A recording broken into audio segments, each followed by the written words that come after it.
Welcome back. Aquinas College urges students to engage in efforts to improve the world through various programs. One such initiative, called the RE-Initiative, emphasizes environmental responsibility and aims to empower students to actively contribute to environmental conservation and sustainability. We're here now at the Earth Eden site, and here to tell us more about that we got with us Farmer Knight. He's the head of department for the science department here at Aquinas College. We have Gianna Burrows. She is one of the active participants in the program, and Mia Soul-Strawn. Good morning and welcome to Mamas at Sunrise. Good morning. We appreciate y'all. We're not going to forget the rest of our crew in the back here. Our farmers, just wave to the cameras. Yes, we're here in such a beautiful space. From I walked onto this campus, it's been feeling very serene, very peaceful. There's lots of vegetation around, and we're now in this space, Earth's Eden. So Farmer Knight, tell us where we're at and what goes on here.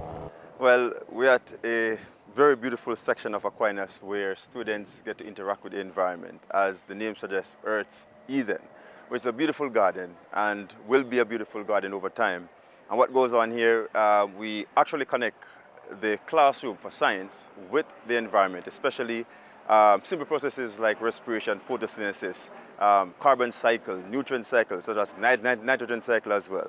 So it is a way where we kind of interlock all what we're doing in class in the physical environment itself. Yes, and as we walk around here, we're seeing examples of different types of growing methods, different types of plants that are growing, and then just also the usefulness of using what you have on campus to get what you want.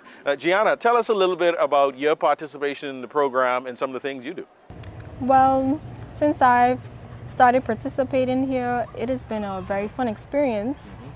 I got to learn more about plants and got to gain more love for them and see why they are very important in the environment. Yeah. And I'm mainly here to just preserve the plants, water them daily, and help with anything extra that is needed to be done. That's fantastic. I can't imagine you taking on additional responsibilities, managing a farm, in addition to your day-to-day schoolwork and everything else you do. So Mia Soul, tell me, what has been the most rewarding part of this experience for you thus far? The most rewarding part of this experience so far has been the education aspect and learning the different types of farming, how they are useful to the environment, how they benefit and help fixing processes such as global warming, greenhouse effect, all of that we learn out here and how this helps with it. And we also learn how to take care of plants. And so this really helps us in the long run, especially when you want to start your own farm at home, because that's what I'm doing right now with this information I'm learning here. So. Awesome, awesome. Just tell us some of the examples of growing methods that we see here at Earth's Eden. All right, we have raised bed for one, we have the hydroponics, and we have a shade house as well. Right. All right, so that's the most we do right now. We have also pots, right? And there are some methods we use as well, such as air layering. We do grafting, and we do intercropping as well. So intercropping, Mia Soul could explain that in terms of the uniqueness of intercropping and what we use for intercropping. Go for it. Intercropping is basically where we take the young seedling plant and the stem of a mature plant, and what we're going to do is we're going to take the mature plant and we're going to attach it to the young seedling. Now, what this does is this allows for the mature plant to, grow faster, and it basically accelerates the growth of the young seedling. So now, instead of waiting 2-3 years for that one seed to grow and produce fruit, we have this intercrop plant that's going to produce fruit at the same rate as it has from the mature plant we got it from. So, helps us the process. Anything that grows faster and gets food on the table faster, we welcome, right? Yes, sir. Gianna, just tell us, if there are any other students watching who may not have a program like this in the school, just tell us what you think the benefits are and why other students should be engaged in a program like this. Well, I believe that this program is very beneficial because it allows you to have a more open mind. It allows you to realize what's really important because, as you know, plants are what help us to have oxygen, and the more plants, the more oxygen. So I don't think a lot of people realize that it's very important because now we see a lot of people cutting down trees. So I believe that they should join this program because it'll help them to learn more about plants and why it's very important and why we need it and that we should preserve it for the future generations. I love that message, and very fitting for the name of the site, Earth's Eden, where we learn to be stewards of our environment, become one with nature, and to ensure that this planet lives on and it thrives for generations to come. So we thank you for inviting us here. We want to take a tour around and see what you got. We're going to talk to the rest of the farmers and see what you got growing in there. But we appreciate you all being on the show with us. Thank you. Yes, you. sir. Aquinas College urges students to engage in efforts to improve the world through various programs. One such initiative, called the Re-Initiative, emphasizes environmental responsibility and aims to empower students to actively contribute to environmental conservation and sustainability. Here to tell me more about the Serenity Path and also about this lovely labyrinth behind us, we have with us Ms. Hutchinson, who is a part of the development of the labyrinth. We have with us, tell me your name? Ethan Mackey. J-Roll. And Kaylee Roll. Thank you all and welcome to Bahamas at Sunrise. Thank you. So we're standing here along Serenity Way, right, which is a peaceful walk to this lovely labyrinth that's very lovely design. I walked over, it feels very warm and inviting. Mrs. H, tell us what we're looking at with this labyrinth. You're looking at what is known as a sacred space. And often when people first glance at it, the first thing that comes to their mind is a maze, but that is exactly what a labyrinth is not. The reason being, the labyrinth only has one entryway and it shares its exit with that same pathway.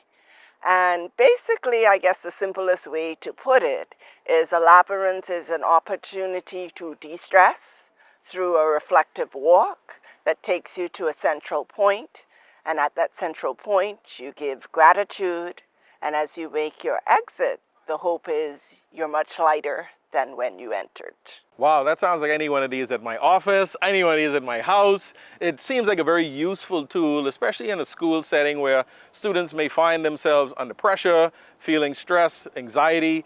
So tell me, how were you involved in the development of the labyrinth? Well, I found myself involved as one day I was just sitting under the pavilion and Miss Hutchinson came up to me and a few friends and asked if we wanted to take part in building something for our school. I didn't really know what the plan was, but I said, you know what, why not? So a few days after, everyone gathered around and we just got all of the paint that we needed, got the script laid out, and slowly but surely started painting this labyrinth to where it is right now. This sounds like a wonderful example of teamwork towards a team goal, a common goal.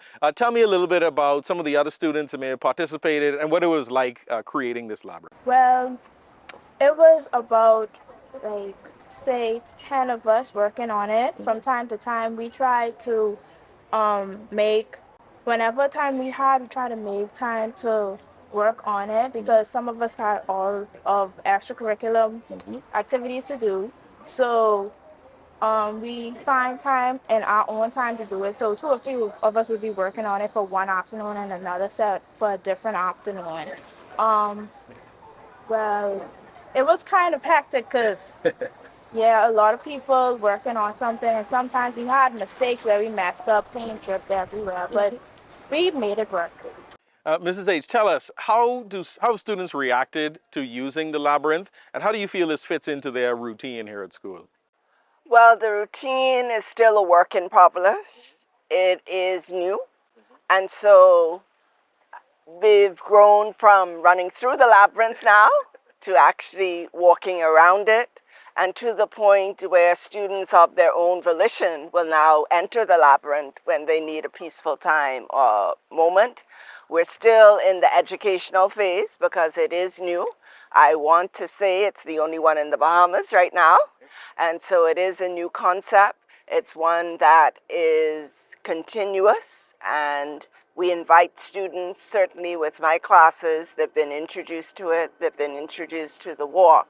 But our plan actually is to spread that opportunity out to all of our ACES family, staff, students, teachers, everybody, to know that they have a place where they can find peace and harmony in a very volatile world.